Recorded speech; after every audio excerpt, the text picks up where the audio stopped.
نعرہ حیدری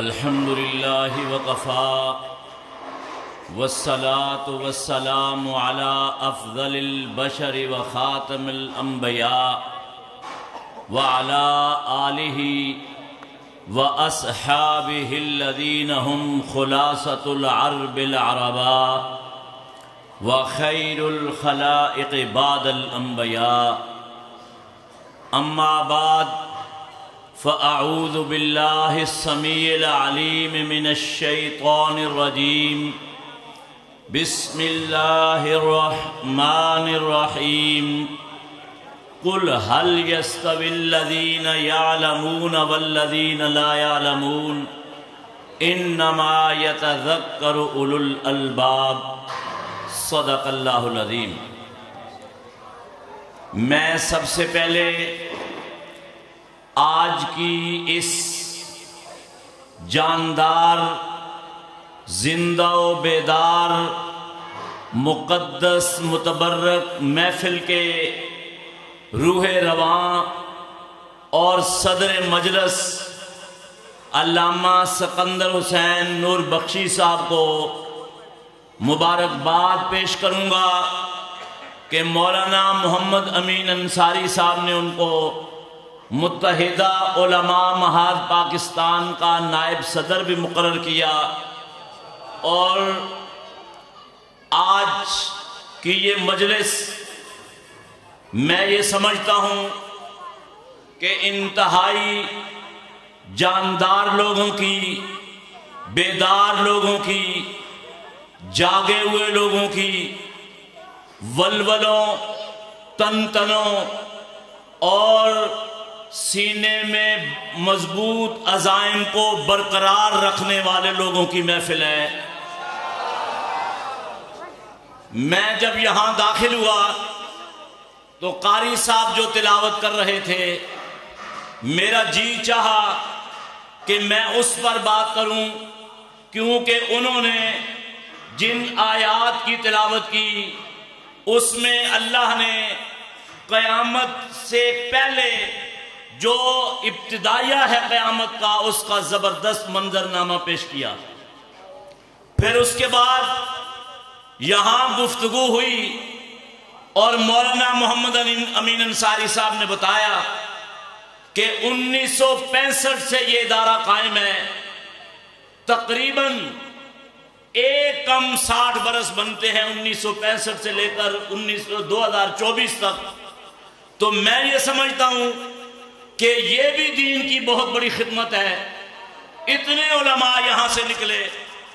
اور آپ مجھے یہ کہنے کی اجازت دیجئے، سرکار دو عالم صلی اللہ علیہ وآلہ وسلم نے فرمایا، من سلک فی طلب العلم سلک اللہ لہ طرق الجنہ، کہ جو دین علم کے راستے میں نکلتا ہے اللہ رب العالمین اس کے لیے جنت کے راستوں کو آسان کر دیتا ہے۔ اور کہا پوری مخلوق جو زمینوں آسمانوں میں ہے، اور اس مخلوق کی جو تعداد ہے اصل قرآن مجید میں آیا، وَمَا يَعْلَمُ جُنُودَ رَبِّكَ إِلَّا هُوَ وَمَا هِيَ إِلَّا ذِكْرَى لِلْبَشَرِ، کہ آپ کے رب کے لشکروں کی تعداد کو اس کے علاوہ کوئی نہیں جان سکتا۔ اور یہ جو لشکر ہے یہ دین کے طالب علم کے لیے دعائیں کرتے ہیں۔ کَاوَحَتَّ الْحِيتَانُ فِي الْمَاءِ، مچھلیاں پانی کے اندر، سمندر کے اندر، دریاؤں کے اندر دین علم کو، دینی علوم کو حاصل کرنے والوں کے لیے دعائیں کر رہی ہیں۔ اور کہا العلماء ورثۃ الانبیاء، کہ یہ جو دین کے علماء ہیں یہ اصل میں نبیوں کی وراثت کے مالک ہیں۔ اور میں آپ کو یہ بتاؤں کہ آج کی جو دنیا ہے، آج کی دنیا جب کوئی مسئلہ آج کی دنیا میں گنجلک ہو جائے، ناقابل حل ہو جائے، لا ینحل ہو جائے، آج کی دنیا میں دنیا مجبور ہے کہ وہ قرآن سے رہنمائی لے۔ آپ حیران ہوں گے، زیادہ دور کی بات نہیں، 15 برس پہلے کی بات ہے۔ امریکہ کی ایک یونیورسٹی ہے، پولیٹیکل سائنس کی، سوشل سائنسز کی، ہارورڈ یونیورسٹی، جس سے آپ کے ملک کے بڑے بڑے سیاستدانوں نے پڑھا ہے، بے نظیر بھٹو نے پڑھا ہے۔ اس یونیورسٹی کے اندر ایک ڈیبیٹ ہوئی کہ امریکہ کے اندر جرائم بڑھ رہے ہیں۔ ہم جو کہتے ہیں نا کہ وہاں جرائم نہیں ہے، میں متعدد مرتبہ گیا ہوں، آپ کے ملک سے، آپ کے شہر سے زیادہ جرائم ہے وہاں۔ واشنگٹن ڈی سی جو کیپٹل ہے امریکہ کا، ہمیں کہا گیا کہ آپ مغرب کے بعد اپنے ہوٹل سے باہر نہیں نکلیں گے۔ میں نے سوال کیا کیوں؟ کہا یہ کالے آ جاتے ہیں، ان کے لیے کوئی قانون نہیں ہے یہاں، وہاں بھی یہی حال ہے۔ تو ایک ڈیبیٹ ہوئی کہ جرائم جو اتنے بڑھ رہے ہیں اور بے چینی پھیل رہی ہے، اس کا حل کیسے نکالا جائے؟ تو جو بڑے بڑے اسکالر تھے انہوں نے کہا کہ اس معاشرے کو انصاف نہیں مل رہا، اور وہی حال ہمارا ہے۔ ججز ایک غریب آدمی کو 30 سال رلاتے ہیں، اور جو بڑے بڑے ساہوکار ہیں، سرمایہ دار ہیں، جاگیردار ہیں، فیوڈل لارڈز ہیں، ان کے لیے رات کو عدالتیں کھل جاتی ہیں۔ یہ کون سا انصاف ہے؟ تو انہوں نے کہا کہ انصاف نہیں ہے، اور وکیل بنانے کے لیے، انصاف فراہم کرنے کے لیے اس ہارورڈ یونیورسٹی کے اندر ایک لا ڈپارٹمنٹ بنایا جائے، قانون کا شعبہ بنایا جائے۔ بنا دیا گیا۔ اب ان کی جو سنڈیکیٹ تھی، کمیٹی، انہوں نے کہا کہ بڑے بڑے دانشور اس دنیا میں ہیں، کسی ایک دانشور کا کوئی مقولہ، فرمان، کسی کتاب کی کوئی عبارت ایسی تلاش کرو جس میں قانون کی صحیح تشریح ہو اور مکمل تشریح ہو، اور اس ڈپارٹمنٹ کے صدر دروازے پر اس کو لکھ دیا جائے۔ وہ جو کمیٹی تھی اس میں ایک مسلمان اسکالر بھی تھا۔ انہوں نے بڑے بڑے جو اسکالر تھے ان کے فرامین کو، کتابوں کو دیکھا۔ وقت نہیں ہے کہ میں ان کا نام لوں آپ کے سامنے، مسئلہ حل نہیں ہوا۔ وہ جو مسلمان اسکالر تھا اس نے کہا قرآن کو پڑھ لو۔ مذاق اڑاتے تھے، کہنے لگے 1400 برس پرانی کتاب، 1450 برس پرانی کتاب۔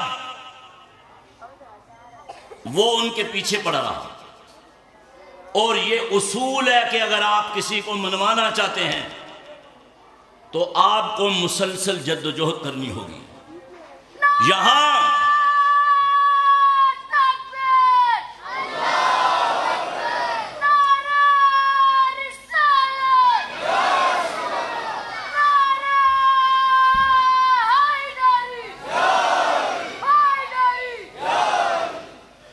صبر کی کٹھن منزلوں سے آپ کو گزرنا ہوگا۔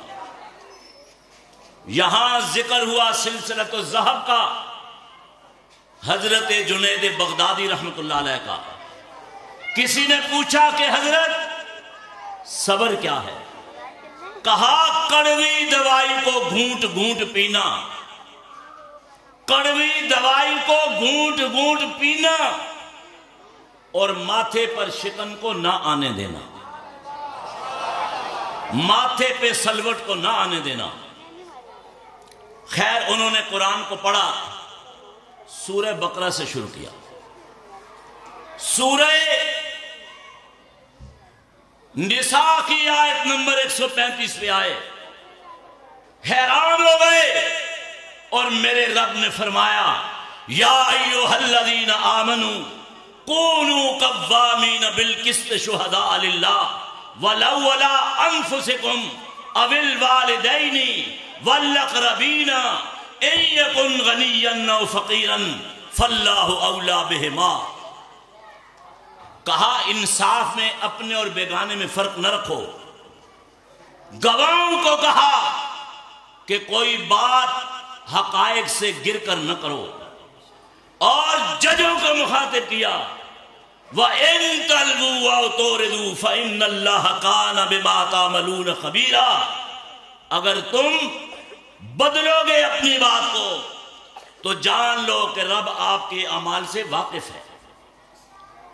انہوں نے یہ جو آیت ہے سورہ نساء کی آیت نمبر 135، اس کی ٹرانسلیشن ہارورڈ یونیورسٹی کے لا ڈپارٹمنٹ کے صدر دروازے پہ آج بھی لکھی ہوئی ہے۔ تو علم جو ہے اس طرح سر چڑھ کر بولتا ہے۔ اور آج جو یوم ولادت ہے امیر کبیر کا، مبلغ کشمیر کا، مبلغ ہمدان کا، میں یہ سمجھتا ہوں کہ اتنے عظیم لوگ کائنات میں بہت کم پیدا ہوتے ہیں اور کبھی کبھی پیدا ہوتے ہیں، اور ان کے جو پیروکار ہیں اگر وہ جاندار ہیں اور زندہ ہیں، عربی کی ایک مثال ہے لا تزال الامم الحیۃ تجدد ذکر ابطالہا، کہ زندہ قومیں اپنے بہادر آباء و اجداد کے ذکر کو ہمیشہ زندہ رکھتی ہے، اور وہ یہ کہتے ہیں میرا مرکز میرے احباب کے سینے ہوں گے، تو دائے خاک کو مت جانی و تربت میری۔ اور میں آج آپ کو ایک پیغام دینا چاہتا ہوں آخر میں، اور وہ پیغام یہ ہے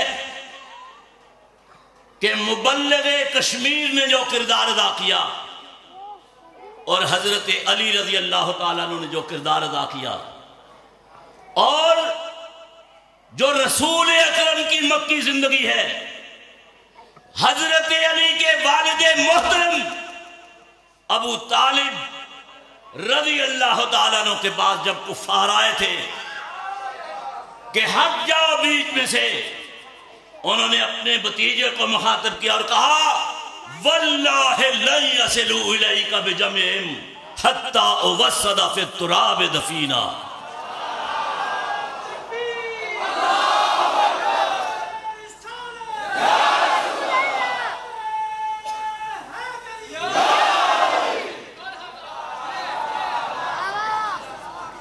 کہا یہ سب مل کر آپ کے گریبان تک اپنے ہاتھ کو لے جانے کی جرت نہیں کریں گے جب تک کہ ابو طالب زندہ ہے، منو مٹی کے تلے نہیں گیا، تو آپ کی طرف کسی کو غلط نظر اٹھانے کی بھی جرت نہیں ہوگی۔ اور حضرت علی رضی اللہ تعالیٰ عنہ کے بارے میں جنگ خیبر کا مشہور واقعہ ہے، اور بے شمار واقعات ہیں۔ آپ کے لیے یہ پیغام ہے ان عظیم رہبروں کی سیرت کی روشنی میں کہ دنیا آج دلیروں کی دنیا ہے، دنیا آج بہادروں کی دنیا ہے، دنیا آج ولولہ تازہ رکھنے والوں کی دنیا ہے۔ ایک وہ تھے جن کے بارے میں کہا بس رہے تھے یہیں سلجوق بھی تورانی بھی، اہل چین، چین میں ایران میں ساسانی بھی، اسی معمورے میں آباد تھے یونانی بھی، یہیں بس رہے تھے یہودی اور نصرانی بھی، مگر تیرے نام پہ علم کی شمع جلائی کس نے، بات جو بگڑی تھی بنائی کس نے۔ آج کی دنیا آپ کے ضمیر کو جھنجھوڑ رہی ہے، آپ کے دماغ کو جگا رہی ہے، آپ کے قدموں کو مضبوط کر رہی ہے، اور آپ کی زبان کو پیغام دے رہی ہے جب تک میں جیا خیمہ افلاک کے نیچے کانٹے کی طرح دل میں کھٹکتی رہی یہ بات گفتار کے اسلوب پہ قابو نہیں رہتا، گر پردم ہے تو نہیں خطرہ افتاد۔ قوت عشق سے ہر پست کو بالا کر دے، دہر میں اسم محمد سے اجالا کر دے۔ کی محمد سے وفا تو نے تو ہم تیرے ہیں، یہ جہاں چیز ہے کیا لوح و قلم تیرے ہیں۔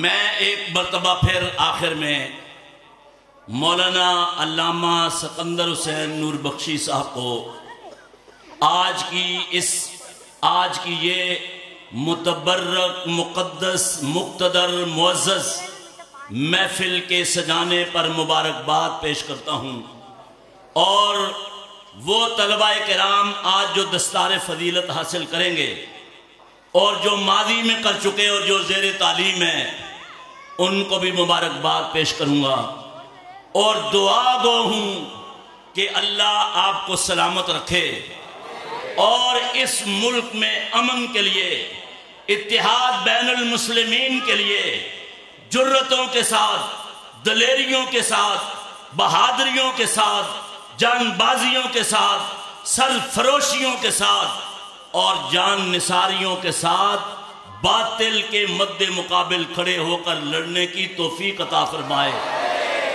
اور جان لیں کہ فولاد اگر اس میں نرمی پیدا ہو جائے تو وہ فولاد نہیں ہوتا۔ جیسے علامہ اقبال نے کہا فولاد نہیں رہتا شمشیر کے لائق، گر پیدا ہو اس کی طبیعت میں حریری، فقر غیور نہ ہو تو ہے قہر الہی، گر صاحب غیرت ہو تو ہے تمہید امیری، گر صاحب غیرت ہو تو ہے تمہید امیری، افرنگ ز خودی بے خبر کرد وگرنا، اے بندہ مومن تو نذیری تو بشیری، وما علینا الا البلاغ۔